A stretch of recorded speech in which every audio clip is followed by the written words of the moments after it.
আমি আল্লাহর কাছে বলি, হে আল্লাহ, আমার 5 মিনিটের জন্য চোখের আলো ফেরত দাও। আমার চেয়ারম্যান স্যারকে দেখবো, ডক্টর জোবাইদুর রহমানকে দেখবো। হে আল্লাহ, 5 মিনিট তোমার জন্য আমি আমার এখন দৃষ্টি ফেরত চাচ্ছি আল্লাহ। 5 মিনিট দৃষ্টি ফেরত চাচ্ছি আল্লাহ। বিসমিল্লাহির রহমানির রহিম। 2018 সালে 14 ডিসেম্বর জনাব রোমান্না মহোদয়ের নির্বাচনের প্রচারণায় পুলিশের পোশাক পরে সামনাসামনি গুলি করছিল। আমি মনে করছিলাম যে হয়তো এগুলা গুলি পায়ের দিকে করে, আসলে চোখের দিকে যে গুলি করবে সেটা আমি জানছিলাম না। আমি যখন গুলি করে আমি মাটিতে লুটিয়ে পড়ি। আমাকে ওখানে নেওয়ার মতন পরিস্থিতি ছিল না। 3 ঘন্টা আমাকে অবরোধ করে রাখে। তারপর ওখান থেকে যখন আমাকে নর্থ বেঙ্গলে নিয়ে যায়, নর্থ বেঙ্গলের ডাক্তাররা আমাকে ঢাকায় রেফার করে। আমার মা রোমান্না মাহমুদ আমাকে ঢাকায় চিকিৎসা করার জন্য পাঠায়। কিন্তু ওখানে আমাকে চিকিৎসা করার মতন আমি কোনো হাসপাতালে ভর্তি হতে পারি নাই, হয়তো ভিন্ন দল না করে দিছিল। পরে যাই হোক, কায়েস ভাইয়ের টুকু ভাই আমাকে ওখানে ভর্তি করছে। পরে কৃষিবিদ মিঠুন ভাই, আমাদের ডক্টর আমানুল্লাহ স্যার আমাকে অত্যন্ত আদরের সাথে অত্যন্ত দক্ষতা মতো আমাকে চিকিৎসা করে। তারপরে আমাকে ওখানকার ডাক্তার আমাকে অন্ধ ঘোষণা করে।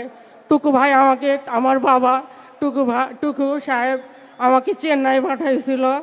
ওখানে অর্থেনা আমাকে অন্ধ ঘোষণা করছে। আমরা 17 বছর ধান আবাদ করছি কিন্তু কাটতে পারি নাই।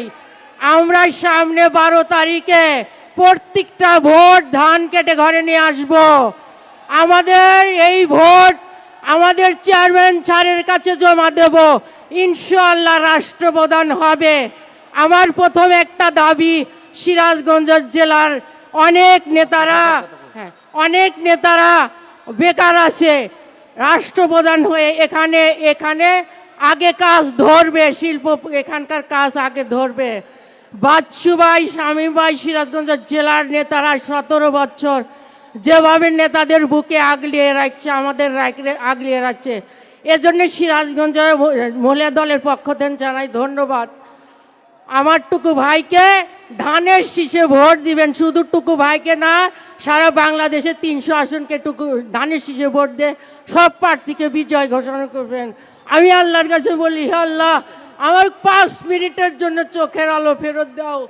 আমার চেয়ারম্যান স্যারকে দেখবো, ডক্টর জোবাইদুর রহমানকে দেখবো। হে আল্লাহ, 5 মিনিট তোমার জন্য আমি আমার এখন দৃষ্টি ফেরত চাচ্ছি আল্লাহ। 5 মিনিট দৃষ্টি ফেরত চাচ্ছি আল্লাহ। বাচ্চু ভাইকে ধন্যবাদ জানাই।